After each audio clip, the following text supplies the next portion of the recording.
Meu irmão, minha irmã, nós estamos iniciando a 5ª semana do tempo da Quaresma, já bem próximos da Semana Santa. Vamos entrando passo a passo no mistério da vida de Cristo, da sua paixão, morte de cruz e ressurreição. Jesus é luz do mundo, Ele é a verdade que nos liberta e que nos salva. Ele abre os nossos olhos para que reconheçamos a verdade de Deus em nossa vida, para que nele, em sua pessoa, nós alcancemos o amor e a salvação. O 5º domingo do tempo da Quaresma nos traz uma passagem belíssima do Evangelho. A adúltera pega em flagrante adultério. Nós bem sabemos, pela lei antiga, que a mulher que cometia adultério e fosse pega, denunciada, a ela se aplicava uma penalidade máxima, que era o apedrejamento, a morte pública. E assim aquela mulher estava na iminência de ser apedrejada. Todos já com pedras nas mãos, podemos imaginar esta cena e entrar nela. E de repente Jesus se aproxima e diz: quem dentre vós não tiver pecado, atire a primeira pedra. Naquele momento, um por um, vão abandonando as pedras pelo chão e indo embora. No fim, aquele momento bonito em que Jesus dirige o seu olhar àquela mulher, acuada, tomada de medo, de insegurança, e Jesus diz: mulher, onde estão eles? Ninguém te condenou? Ninguém, Senhor. Pois eu também não te condeno. Vá e não peques mais. É forte tudo isto. Enquanto Jesus vai acompanhando a reação daqueles acusadores que vão deixando as pedras e indo embora, Jesus com o dedo escreve no chão, diz o Evangelho. O que será que Jesus escrevia no chão, na terra? Os padres da igreja, desde as origens, nos dão interpretações muito significativas, muito cheias de um simbolismo bonito. A terra fala do que é o ser humano, nós somos pó. Lembra da quarta-feira de cinzas? Nós somos pó. Fomos modelados do pó da terra. Esta terra somos nós. E este dedo de Deus que escreve nesta terra é o ato criador, ou, neste caso, o ato recriador. Porque o Filho de Deus veio a este mundo para recriar o ser humano, para salvá-lo. Recria salvando. É pelo dedo de Deus que nós temos, pela graça, vida nova e salvação. Tão bonito.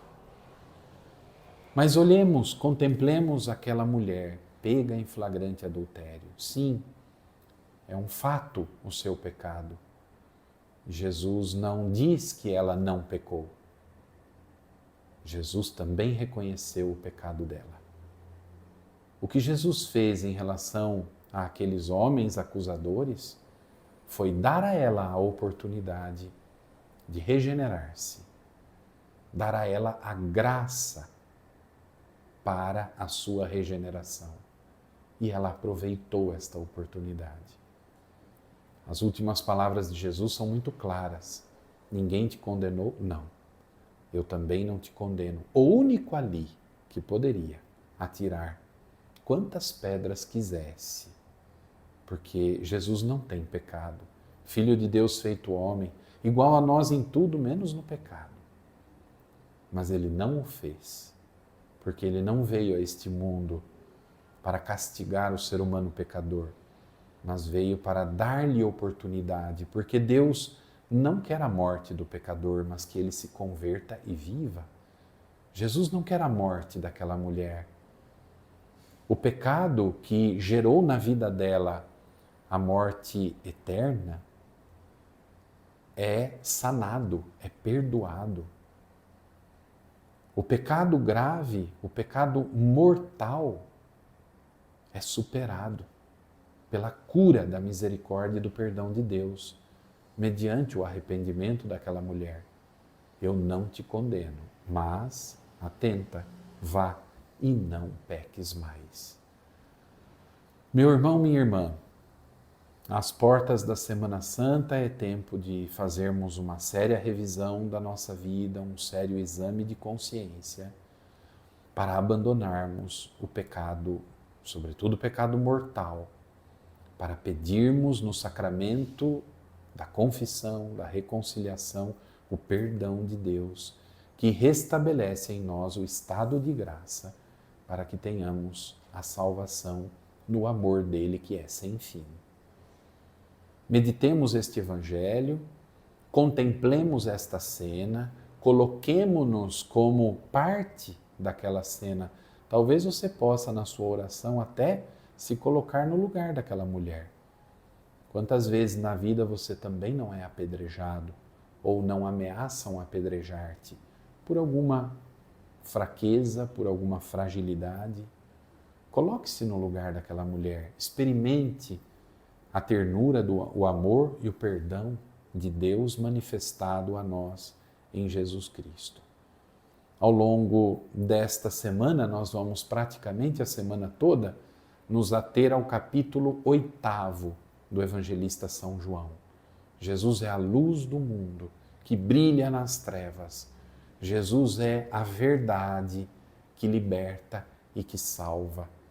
Jesus, portanto, vindo até nós, nos desenraiza daquelas tradições exteriores e superficiais para nos levar ao profundo de nós mesmos. É lá no íntimo do coração do ser humano que Deus opera a graça da vida nova e da salvação. Por isso Jesus entra em atrito com as autoridades religiosas da sua época, que viviam externamente um ritualismo, um legalismo de aparência e não chegavam ao coração. Jesus vai ao coração do ser humano. Ele sabe o que se passa na mente e no sentimento de cada um de nós. Abra-se à graça e ao amor de Cristo para que Ele, entrando na tua vida, realmente, como luz, como verdade, te liberte do mal, do pecado e da morte e te recrie, te faça nova para Deus.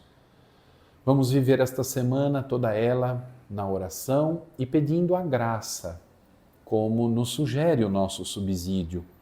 Senhor, que inspirada em Sua presença misericordiosa, possa se reacender em meu coração a faísca da misericórdia. Eu quero, nesta quinta semana do tempo da Quaresma, fazer um breve aceno sobre, motivado pela campanha da fraternidade, aquilo que está bem no centro do cartaz, São Francisco de Assis, que num momento, eu diria, crucial, literalmente, da sua vida, compõe, deixa brotar do íntimo do seu coração o Cântico das Criaturas, ou também conhecido como Cântico do Irmão Sol. Depois que São Francisco tem a experiência mística de receber os estigmas no Monte Alverne, ele já está muito doente, sobretudo praticamente cego, não é? Ele, em São Damião, tem esta grande inquietação em sua alma quanto à sua condição de vida, à sua condição existencial e à salvação. Até que, por inspiração do Espírito, Francisco tem do próprio Deus a promessa muito clara, muito viva do céu. da salvação. E é neste momento, permeado de dores, quase que na cegueira total, já tendo profundamente identificado a sua vida à do crucificado, nu com o Cristo nu, despojado, ele tem um ímpeto de inspiração e louva e bendiz a Deus no meio da sua máxima fragilidade. Bendiz a Deus pelo irmão Sol, pela irmã Lua, pelo vento, pelo fogo, pela terra, pela água. Todos os elementos da criação aparecem neste poema que é uma explosão de experiência mística no Espírito de Deus. E no final deste texto maravilhoso, Francisco bendiz a Deus também pela irmã morte corporal.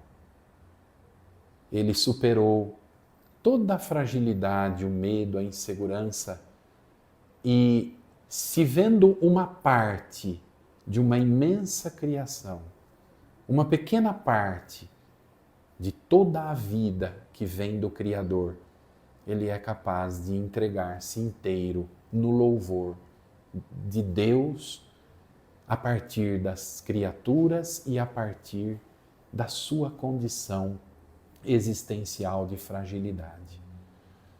O que nos ensina este poema, este hino, este cântico?